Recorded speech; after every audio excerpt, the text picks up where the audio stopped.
पूर्व जन्म में किए गए कर्मों से जो नियति ने हमारी जीवन यात्रा में, नियति माने भगवान ने जो निश्चित कर रखा है कालांतर में कब हम सुखी होंगे कब दुखी होंगे, वो क्रमशः हमें समय समय पर मिलते रहे। हमें सुख दुख मिलता रहता है। इस सुख दुख से मुक्त होने के लिए तो हमारे जीवन में ये देखना है कि हम क्यों।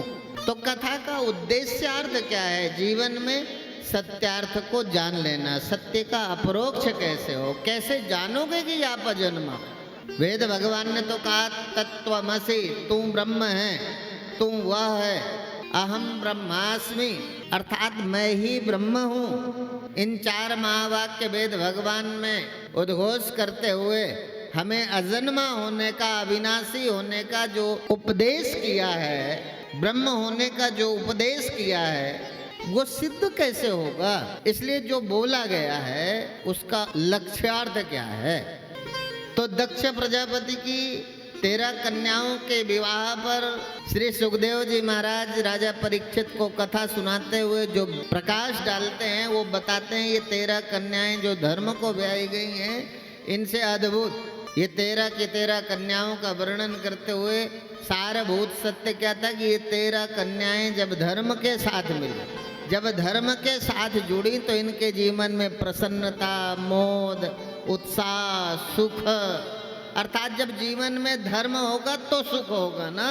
भागवत के महात्म्य में तो पहले ही कह दिया, जैसे सुख है ऐसे ही एक डीप डिजायर होती है, गहरी इच्छा। जानते हो ना, गहरी इच्छा उसे कहते हैं जो व्यासपीठ से नीचे बैठे हैं उनकी, और जो व्यासपीठ में बैठे हैं उनकी। गहरी इच्छा उसे कहते हैं जिसमें अंतर नहीं है, भेद नहीं है, कम ज्यादा नहीं है। गहरी इच्छा का मतलब जो तुम्हारी है वही मेरी है, उसे कहते हैं डिजायर, गहरी इच्छा। जो डीप इच्छा है, गहरी है, वो क्या है पता है ना, जो हमारी और आपकी एक है। हम कहाँ कहाँ अलग अलग जन्म में अलग अलग रहते हैं, अलग अलग। आप स्त्री हो, हम पुरुष हैं। आप शिष्य परंपरा में आप नीचे बैठे हो, मैं गुरु परंपरा का संवाहक बना व्यासपीठ पर बैठा हूँ। आप गृहस्थ हो, मैं महात्मा हूँ। आप उम्र में ज़्यादा हो, मैं छोटा हूँ। मैं किसी से बड़ा हूँ, किसी से छोटा हूँ, है ना। किसी का गुरु हूँ, कोई मेरा गुरु है, मैं किसी का शिष्य हूँ। इतनी विलक्षणताओं के बाद भी एक गहरी इच्छा है जो हम सबकी एक है। वो गहरी इच्छा क्या है? सुखी हो जाओ, है ना। सुबह से शाम तक एक चिड़िया तिनका तिनका उठा करके घर बनाते हैं। सुखे घर क्यों बना रहे हैं?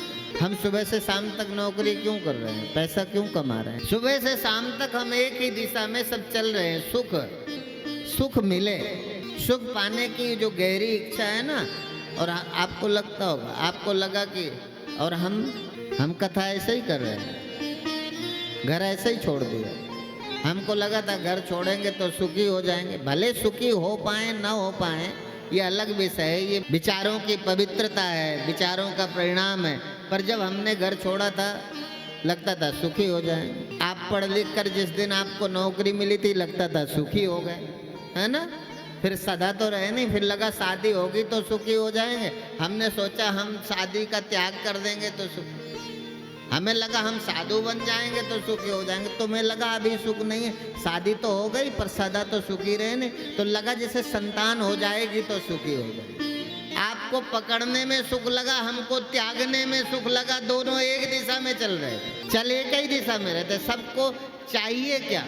सब सुख चाहते हैं। हम सुख के लिए घर छोड़ते हैं, आप सुख के लिए घर बनाते हो। हम सुख के लिए शादी नहीं करते, आप सुख के लिए शादी करते हो। हम सुख के लिए सबको छोड़ते हैं, आप सुख के लिए संतान मांगते हो मंदिर में जाकर। अभी सुख मिला नहीं, ना आपको मिला ना हमें मिला, और जब तक मिलेगा भी नहीं, जब तक तुम सुख स्वरूप को जान नहीं जाते, जब तक हम सुख स्वरूप परमात्मा को गुरु कृपा से जान नहीं लेते, तब तक सुख मिलेगा भी नहीं। इस सुख के लिए तो इसलिए सुखार्था सर्वभूतानां मता सर्वा प्रवृत्तया सुखम च न विना धर्मात् तस्मात् धर्म परो। भागवत के महात्मा में भगवान वेद व्यास जी ने स्पष्ट किया सुख है। यूं तो पत्नी इसीलिए क्योंकि हमें धर्म ने दी है, पर बिना धर्म के भी पत्नी हो सकती है। धर्म जो नहीं मानते उसे पत्नी तो कहा नहीं जा सकता, पर फिर भी दोनों साथ रहते हैं तो वैसे भी हिंदी तो खत्म ही हो गए, अंग्रेजी में वाइफ कह देंगे, है ना। भले धर्म से नहीं हो, है ना, पति, ठीक है। तो आप धर्म से, धर्म के बिना सारा का सारा संसार धर्म छोड़ के भी मिल सकता है। बिना धर्म के भी सारा का सारा संसार आप इकट्ठा कर सकते हो, मिल सकता है। पर ये सुख है जो बिना धर्म के नहीं मिले। संतान मिलेगी, कुत्ता कोई धर्मात्मा थोड़ी है, उसके भी संतान हो गई, है ना। संतान तो उनके भी है जो एक दिन मंदिर दर्शन करने नहीं गए, चिड़िया के संतान हो गए, है ना। संतानें किसी की भी हो सकती है। ये सारा का सारा संसार इसी तरह सबको मिल सकता है, पर जिन्हें सुख चाहिए वो धर्मात्मा हो जाए। धर्म को छोड़ करके, धर्म को छोड़ करके संसार तो मिल सकता है पर सुख नहीं। जिन्हें सुख चाहिए वो धर्मात्मा बने। सुखी होने के लिए धर्म चाहिए, सुखी होने के लिए गाड़ी नहीं चाहिए, गाड़ी तो सफर करने के लिए चाहिए। सुखी होने के लिए पत्नी या पति नहीं चाहिए, वो तो संसार की सृष्टि रचना में भगवान के कार्य में सहयोग करने के लिए चाहिए। रोटी सुखी होने के लिए नहीं, भूख मिटाने के लिए खाना है। भूख लगी है, भूख से की निवृत्ति हो। इसी क्रम को आगे बढ़ाते हुए श्री सुखदेव जी महाराज ने यही तो कहा। भगवान शंकर और दक्ष प्रजापति के मनोमालिन्य पर प्रकाश डालते हुए इधर एक सती का विवाह भगवान शंकर के साथ हुआ। भगवान शंकर के साथ मां सती कैलाश में आराम से रहती है। पर एक बार प्रजापतियों के यज्ञ में सब बड़े बड़े ऋषि मुनि, देवता मुनि, अग्नि आदि सब अपने अपने अनुयायियों के साथ एकत्र हुए। उसी समय दक्ष प्रजापति ने उस सभा में प्रवेश किया। चूंकि दक्ष की ही पुत्रियां सभी जगह ब्याही गई तो सारे लोग खड़ा होकर के अपने ससुर का अभिवादन करने लगे, दक्ष प्रजापति का सम्मान किया। पर भगवान भोलेनाथ बैठे रहे, वो उठे नहीं। दक्ष प्रजापति के सम्मान में जब वो खड़े होकर के दक्ष प्रजापति का अभिवादन नहीं करते तो अहंकारी दक्ष क्रोध से आग बबूला होकर के उल्टा सीधा अनलगर प्लाप करते हुए भगवान शंकर को अपमानित करते हैं। बहुत बुरा भला कहा, पर भगवान शंकर ने इसका कोई प्रतिकार नहीं किया और निश्चल भाव से बैठे रहे। इसमें दक्ष का क्रोध और बढ़ गया और उन्होंने महादेव को श्राप देते हुए, नंदीश्वर को जब मालूम पड़ा तो उन्होंने दक्ष को भी श्राप दे दिया। शंकर जी सभा से उठकर अपने निवास कैलाश पर चले आए। इसलिए कहते क्षमा शोभती उस भुजंग को जिसमें विषम गरल हो, उसको क्या जो दंतहीन विषहीन विनीत सरल हो। अर्थात क्षमा तो उनको अच्छी लगती है, उनके मुख से क्षमा शब्द सुनकर अच्छा लगता है जिनमें सामर्थ्य है सामने वाले को नष्ट करने, जिनमें सामर्थ्य है सामने वाले को अपमानित करने का, जिनमें सामर्थ्य है सामने वाले को नुकसान पहुंचा देने का, फिर वो अपने दुश्मन को क्षमा कर दे। वो सर्व प्रशंसा के योग्य है। जिसमें विष के दांत हैं फिर वो किसी को काटता नहीं। जिसके दांत सपेरे ने उखाड़ दिए हैं वो कहे मैंने क्षमा कर दिया, मेरे ऊपर पैर रखा और मैंने व्यक्ति को क्षमा कर दिया, काटा नहीं। दांत ही नहीं है, क्षमा के अलावा कोई रास्ता ही कहाँ है। मजबूरी में तो हम रोज किसी न किसी को क्षमा करते हैं। जिस दिन सामर्थ्य होते समझ पूर्वक हम करुणावश किसी को क्षमा करेंगे उस दिन हमारी सामर्थ्य 10 गुना बढ़ जाएगी। सामर्थ्य के रहते क्षमा। कालांतर में एक समय ब्रह्मा जी ने दक्ष को अपने ही पुत्र को प्रजापतियों का अधिपति बनाते हुए, आज पिता के द्वारा जब प्रजापतियों का अधिपति बना दक्ष, उसका क्रोध अहंकार और बढ़ गया। दक्ष ने एक विशाल यज्ञ का आयोजन किया जिसमें भगवान शंकर को छोड़ करके सभी को आमंत्रित किया। उस यज्ञ में देवता ऋषि मुनि सबके सब आमंत्रित थे। सब सपरिवार अपनी अपनी अर्धांगिनियों के साथ उस यज्ञ में सम्मिलित होने के लिए जा रहे थे।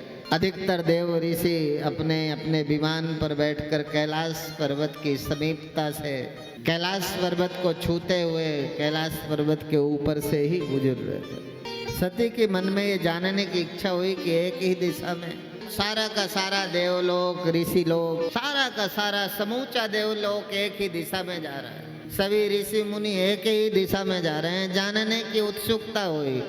कौतूहलवश अपने पति भगवान शंकर से पूछने लगे कि ये जा कहाँ रहे हैं सारे के सारे। जब माँ सती को पता चला कि मेरे पिता के द्वारा एक विशाल यज्ञ का आयोजन हुआ है, सब ऋषि मुनि देवता जन एक उसी यज्ञ मंडप में प्रतिभाग करने जा रहे हैं, सती ने भगवान शंकर से कहा चलो हम भी उस यज्ञ में शामिल होते हैं। भगवान शंकर समझाने लगे मत जाओ, आपके पिता मेरे से पूर्व यज्ञ में गुस्सा हो गए थे, अभी भी उनका क्रोध मेरे प्रति शांत नहीं हुआ।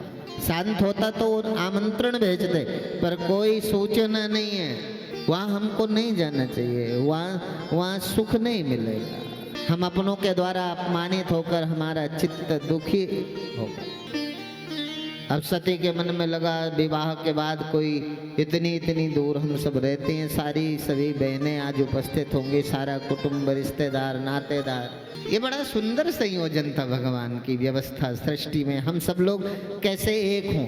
जैसे अभी यहाँ है तो सारा परिवार, सारे रिश्तेदार रोज तो नहीं मिलते। यदि सब कोर्ट मैरिज करने लगे तो कोई मिलेगा क्या? विवाह की एक पवित्र परंपरा थी। सांस्कृतिक मांगलिक कार्यक्रम के रूप में हम सारे लोग इकट्ठा होते थे, सारा कुटुंब, रिश्तेदार इकट्ठा होते थे, परस्पर मिलना होता था, है ना।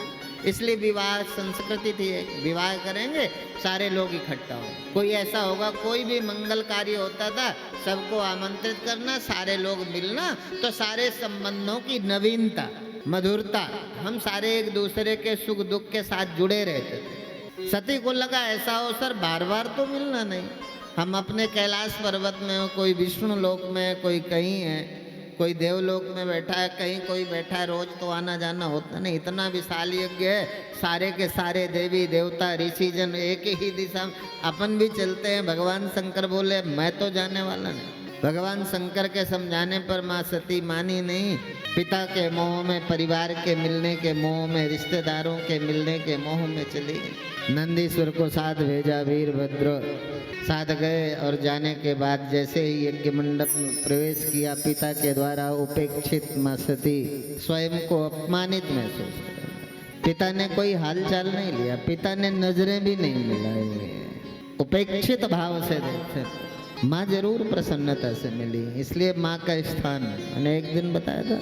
यज्ञ मंडप में चारों तरफ घूम घूम करके देखा, कहीं तो मेरे पति का स्थान होगा, कोई तो जगह होगी। यज्ञ मंडप में कहीं भी अपने पति का कोई स्थान ही नहीं देखा। आज भगवान शंकर का अपमान माँ सती से सहन नहीं हुआ। देखते देखते उन्होंने हवन कुंड में स्वयं को आहूत करते हुए अपने को नष्ट कर लिया। यह बात कैलाश में भगवान शंकर को जब पता चली, उन्होंने वीरभद्र को भेजा। वीरभद्र ने आकर दक्ष का यज्ञ विध्वंस किया और दक्ष का सिर काटकर यज्ञ कुंड में डाल दिया। यज्ञ अधूरा था, अनुष्ठान अधूरा था। अधूरा अनुष्ठान समष्टि के कल्याण के लिए अच्छा नहीं। अनुष्ठान की पूर्णता कैसे हो, इस पर विचार किया। सभी देवी देवता मिलकर के ब्रह्मा जी के पास गए, ब्रह्मा जी से याचना करने लगे। ब्रह्मा जी आए और सभी देवताओं को साथ लेकर कैलाश पर्वत गए, भगवान शंकर से याचना कर। ऐसा डमरू बजाया भोलेनाथ ने, ऐसा डमरू बजाया भोलेनाथ ने, सारा कैलाश पर्वत मगन हो गया। ऐसा डमरू बजाया भोलेनाथ ने, सारा कैलाश पर्वत मगन हो गया। सारा कैलाश पर्वत मगन हो गया, सारा कैलाश पर्वत मगन हो गया, सारा कैलाश पर्वत मगन हो गया, सारा कैलाश पर्वत मगन हो गया। ऐसा डमरू बजाया भोलेनाथ ने, ऐसा डमरू बजाया भोलेनाथ ने, सारा कैलाश पर्वत मगन हो गया। ऐसा डमरू बजाया भोलेनाथ ने, सारा कैलाश पर्वत मगन हो गया।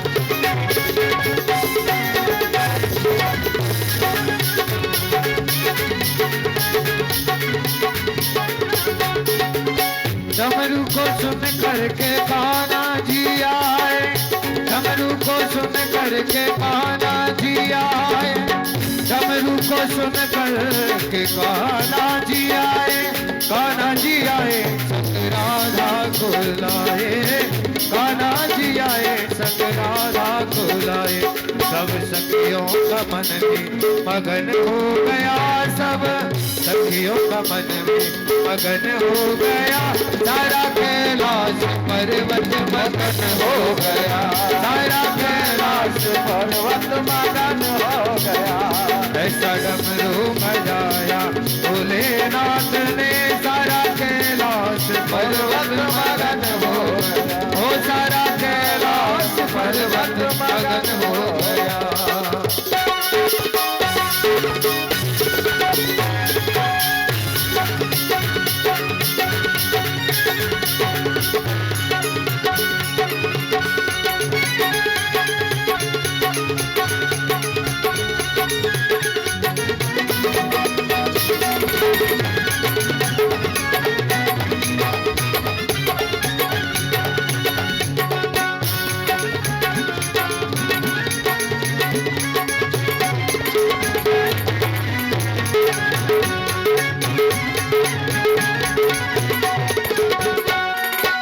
डमरू को सुन करके गणपत जी आए, डमरू को सुन करके गणपत जी आए, डमरू को सुन कर गणपति आए, डमरू को सुन करके गणपत जी आए, डमरू को सुन करके गणपत जी आए, गणपत जी आए सब कार्तिक को लाए, गणपत जी आए वहाँ अम्बे का मन में मगन हो गया, वहाँ अम्बे का मन में मगन हो गया, सारा कैलाश पर्वत मगन हो गया, सारा कैलाश पर्वत मगन हो गया। ऐसा डमरू बजाया भोलेनाथ ने, ऐसा डमरू बजाया भोलेनाथ ने, सारा कैलाश पर्वत मगन हो गया, सारा कैलाश पर्वत मगन हो गया, सारा कैलाश पर्वत मगन हो गया, सारा कैलाश पर्वत मगन हो गया, सारा कैलाश पर्वत मगन हो गया, सारा कैलाश। ओम नमः शिवाय, हरि ओम नमः शिवाय, ओम नमः शिवाय, हरि ओम नमः शिवाय, ओम नमः शिवाय, हरि ओम नमः शिवाय, ओम नमः शिवाय, हरि ओम नमः शिवाय, ओम नमः शिवाय, हरि ओम नमः शिवाय, ओम नमः शिवाय, हरि ओम नमः शिवाय, ओम नमः शिवाय, हरि ओम नमः शिवाय, ओम नमः शिवाय, हरि ओम नमः शिवाय, हरि ओम नमः शिवाय, हरि ओम नमः पार्वती पतये। हर हर हर महादेव। इसके बाद श्री सुखदेव जी महाराज ने मनु महाराज के पुत्र उत्तानपाद की कथा। उत्तानपाद की दो पत्नियां थीं, एक का नाम था सुरुचि, एक का नाम था सुनीति। दोनों के एक एक पुत्र हुए। सुरुचि के पुत्र उत्तम, सुनीति के पुत्र का नाम ध्रुव था। राजा उत्तानपाद सुरुचि से अधिक प्रेम करते हैं, अधिक स्नेह है। सुरुचि के पुत्र का स्थान श्रेष्ठ है। सुनीति के साथ समभाव से रहते हैं, सामान्य भाव से उसके साथ। तब एक समय की कथा है कि जब राजा उत्तानपाद राज सिंहासन में बैठे हुए थे, उत्तम उनकी गोद में था। सुरुचि उनके साथ राज सिंहासन में आरूढ़ थी। खेलते खेलते ध्रुव वहाँ पहुँच गए और उन्होंने भी राजा की गोद में बैठना चाहा। सुरुचि ने ध्रुव को पिता की गोद में नहीं बैठा, छोटा सा नन्हा सा निर्मल निर्दोष जीवन। 5 वर्ष के बालक में सामर्थ्य भी क्या है, वो निर्दोष है, निर्मल है। उसके हृदय पर अपने वाग बाणों का वज्रपात करते हुए सुरुचि ने कहा, तुम दासी पुत्र हो, तुम पिता की गोद में नहीं बैठ सकते, पिता की गोद में बैठने का अधिकार तुम्हें नहीं।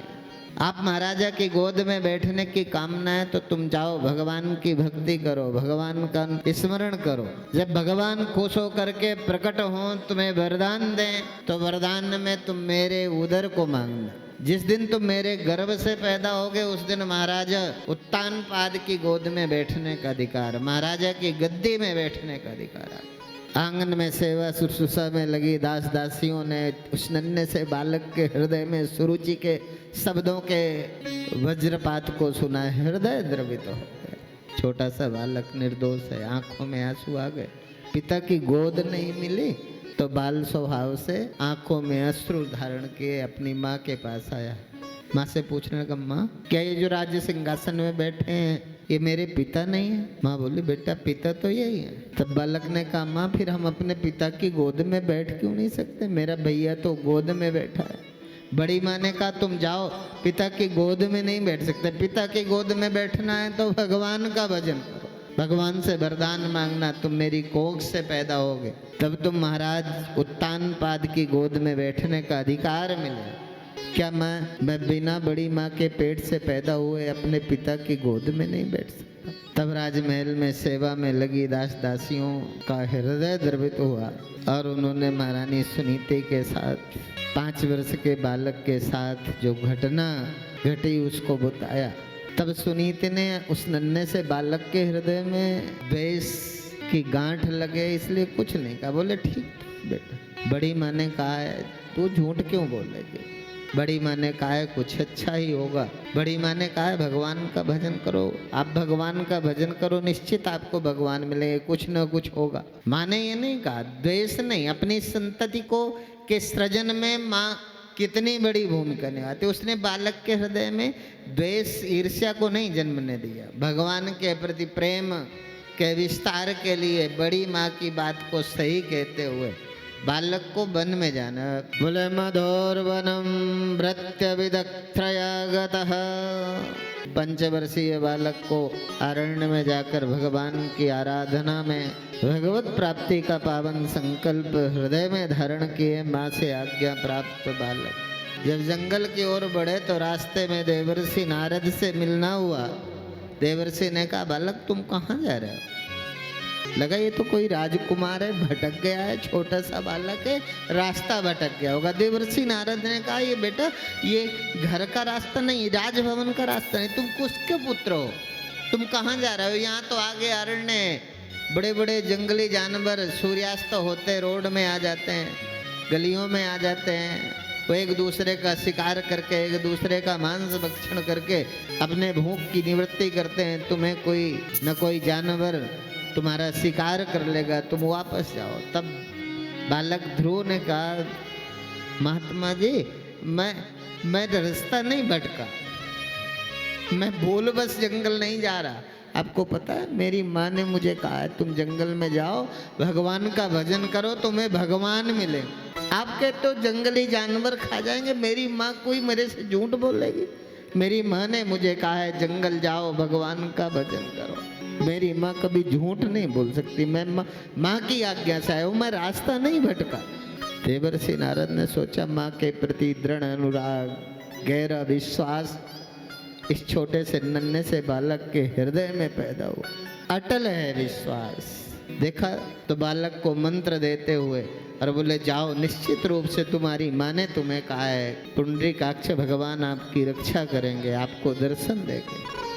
जैसे ही ध्रुव अरण्य में गए, भगवान का स्तवन करने लगे। स्तवन करते करते हृदय में बैठे पुंडरीकाक्ष भगवान का दर्शन होने लगा।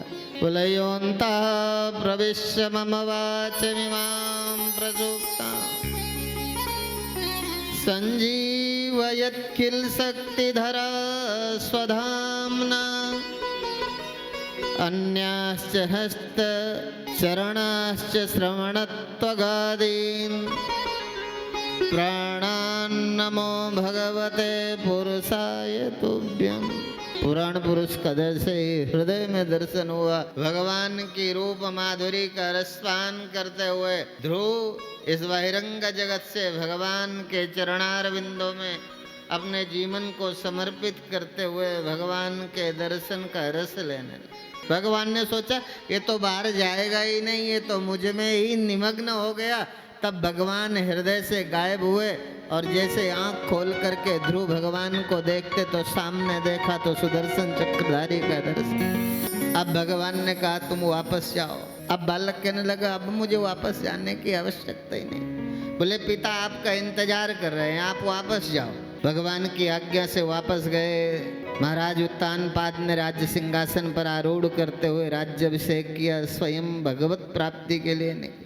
तो कहते हैं जो इसका जो आध्यात्मिक अर्थ है वो है कि हमारे मन की दो वृत्तियां होती हैं, सुरुचि मन को अच्छा लगने वाली, एक सुनीति जिसे धर्म ने हमें निश्चित किया है, हमारी संस्कृति ने निश्चित किया। अच्छा लगे न लगे ये तुम्हारा कर्तव्य कर्म। सुनीति धर्म द्वारा निहित कर्तव्य कर्म और मन को प्रिय लगने वाले विषयों के साथ प्रवाहित होना। ये उत्तानपाद कोई और नहीं है, ये उत्तानपाद गर्भ में हम सब उत्तान ही पाद तो हैं। उत्तानपाद अर्थात ऊपर को जिसके पैर, उत्तान ऊपर, पाद माने पैर। तो गर्भ में हम सबके पैर, मेडिकल साइंस के हिसाब से पता करना, जब कोई गर्भ में बालक होता है उसके पैर ऊपर होते हैं कि नीचे की ओर, ऊपर पैर किए गर्भ में बालक रहता है। अर्थात हम ही उत्तानपाद हैं, हमारी दो वृत्तियां हैं। हमारे जीवन में सुरुचि का ज़्यादा महत्व है, सुनीति का कम देते हैं। सुरुचि मन को अच्छा लगने वाला हर काम हम सहज स्वीकार कर लेते हैं, मन को अच्छा लगे, मन को खुशी देने वाला। सुनीति नहीं, शास्त्र ने कहा है कि आप जो है ये धन गिरा है, इसको दूसरे का धन है, चोरी नहीं कर, ये दूसरे के संबंध, इनके साथ